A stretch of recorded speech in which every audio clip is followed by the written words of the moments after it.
అటు గచ్చిబౌలిలో coliving guest room లో drugs party చేసుకుంటున్న 12 మందిని అరెస్ట్ చేశారు ఎస్ఓటి పోలీసులు. కర్ణాటక నుంచి డ్రగ్స్ తీసుకొచ్చి హైదరాబాద్ యువకులకు అమ్ముతున్న నైజీరియా స్మగ్లర్లను డ్రగ్స్ సప్లయర్ గుత్తా తేజను అరెస్ట్ చేశారు. డ్రగ్స్ పార్టీలో ఎండీఎంఏతో పాటు గంజాయిని స్వాధీనం చేసుకున్నారు పోలీసులు.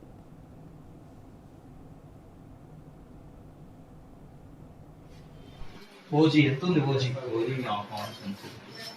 పౌండ్స్ అంటే 14 గ్రామ్స్. 14 grams sir. ఇదే కదా ఓజీ? అదే ఓజీ సార్.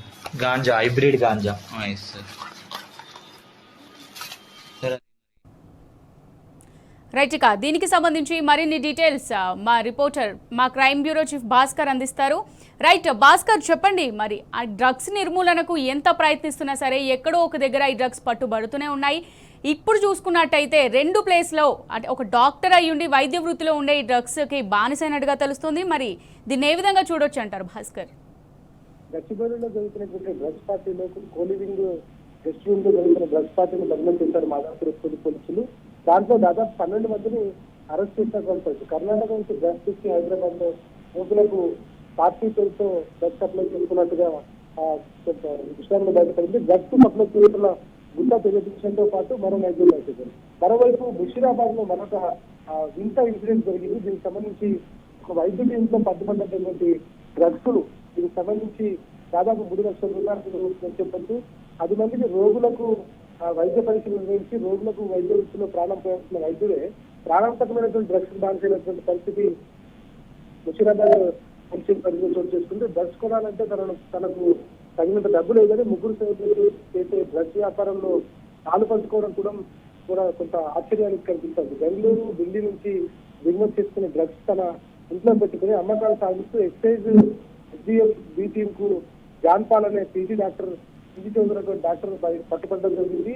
దీనికి సంబంధించి వైద్యులు ఇంట్లో తనిఖీలు చేస్తున్న తరుణంలో అతని ఇంట్లో లభించిన డ్రగ్స్ ను చూసి పోలీసులు ఆశ్చర్యాలకు గురైనటువంటి పరిస్థితి. ఎన్టీఎఫ్ టీమ్ కు ఈ సక్సెస్ లో చాలా కీలక అంశాలు కూడా బయటపడినటువంటి పరిస్థితి. డ్రగ్స్ ఖర్చు చేస్తున్నటువంటి సందర్భంలో వచ్చిన డ్రగ్స్ ను డాక్టర్ జాన్పాల్ నివాసంలో ఉంటున్నటువంటి అద్దయింట్లో పెట్టి అమ్మకాలకు సాగిస్తున్నట్టుగా గుర్తించారు. ముగ్గురు చెప్పినా వారికి జాన్పాల్ నివాసం ఉంటున్న అద్దయింట్లో పెట్టి అమ్మకాలు సాగిస్తున్నటువంటి పరిస్థితి కనిపిస్తోంది. ఈ డ్రగ్స్ అమ్మకాలు జరుపుతూ వచ్చిన డబ్బుని ముగ్గురు సైడ్ ద్వారా షేర్ చేసుకున్నటువంటి సందర్భాన్ని కూడా గుర్తించారు. ఈ అమ్మకాలు జరిగినందుకు తన వద్ద ఉన్న డ్రగ్స్ ను తాను ఉచితంగా వాడుకోవచ్చని జాన్పాల్ కు చెప్పినటువంటి నేపథ్యంలో జాన్పాల్ వాళ్ళకి అమ్మి పెడుతూ తన దగ్గర ఉన్నటువంటి డ్రగ్స్ ను తాను కూడా తీసుకుంటూ అమ్మకాలు జరపడం మొదలుపెట్టారు. దీంట్లో ఎన్టీఎఫ్ టీం లీడర్ ప్రదీప్ రావు విచారణ కొనసాగించిన సందర్భంలో అన్ని అంశాలు కూడా బయటపడ్డాయి. దీంట్లో ఈ సోదాల్లో భారీగా డ్రగ్స్ కూడా పట్టుబడింది. డాక్టర్ జాన్పాల్ ఇంట్లో 26.95 గ్రాముల ఓజీ కుష్, 6.21 గ్రాముల ఎండిఎంఏ డ్రగ్స్, అదేవిధంగా 15 ఎస్ఎల్సి ఇది బాక్స్ కూడా కనుగోలు చేసింది. 1.32 గ్రాముల కొకైన్ ని, 5.80 గ్రాముల గుమ్మస్ డ్రగ్స్ ని, 0.008 గ్రామ్ ఆసిస్ ఆయిల్ కూడా స్వాధీనం చేసుకున్నారు. పట్టుకున్న ఈ డ్రగ్స్ విలువ మార్కెట్ లో 3 లక్షల వరకు ఉంటుందని తెలిసింది. మొత్తం డ్రగ్స్ తెప్పిస్తున్నటువంటి ప్రమోద్, సందీప్, శివకులను ఈ ముగ్గురు కూడా పరారులో ఉన్న వారి కోసం ప్రత్యేక టీము రంగంలో దించారు. ఒక డాక్టర్ అయి ఉండి ఇంత పెద్ద మొత్తంలో డ్రగ్స్ పట్టుకోవడం పట్ల ఎక్సైజ్ ఎన్ఫోర్స్మెంట్ అధికారులు ఆశ్చర్యాన్ని వ్యక్తం చేశారు. మరోవైపు ఈ ఇన్సిడెంట్ జరుగుతుండగానే ఇటు సైబరాబాద్ ఉన్నటువంటి గచ్చిబౌలిలో కోలివింగ్ లో ఉన్నటువంటి వ్యక్తుల దగ్గర పెద్ద ఎత్తున కూడా డ్రగ్స్ ను పట్టుకున్నటువంటి సందర్భం. దీనిలో కోలివింగ్ లో సక్సెస్ జరుగుతున్నటువంటి సందర్భంలో వాళ్ళ దగ్గర పెద్ద మొత్తంలో డ్రగ్స్ దొరికాయి. 12 మంది వాళ్ళు అందరూ కలిసి డ్రగ్స్ ను పార్టీ చేసుకున్నట్టుగా గుర్తించారు. కర్ణాటక నుంచి డ్రగ్స్ హైదరాబాద్ యువకులకు అమ్ముతున్నట్టుగా కూడా గుర్తించారు. కోలివింగ్ గెస్ట్ రూమ్స్ లో డ్రగ్స్ పార్టీ జరుపుతున్న సందర్భంలో మీరు అన్నింటినీ కూడా గమనించారు. దీంట్లో గుత్త తేజకృష్ణ, ఆజీర్, వెల్ల రవికిరణ్, మల్లె ప్రశాంత్, ఈ హర్షవర్ధన్ రెడ్డితో పాటు ఆకనాటి లోకేష్ రెడ్డి, రుద్రి విష్ణువర్ధన్, కారణపూడి వెస్లీ, సుధీర్, గుండబోయిన నాగార్జున అరెస్ట్ చేశారు.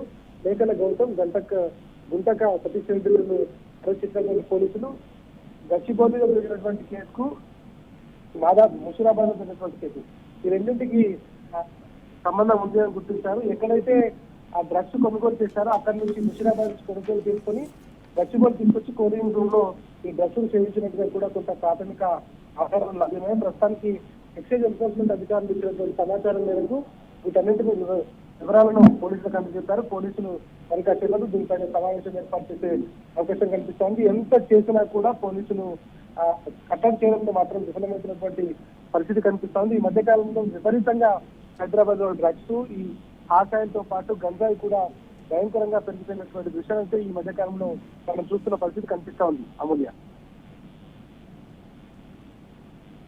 Right, thank you Bhaskar.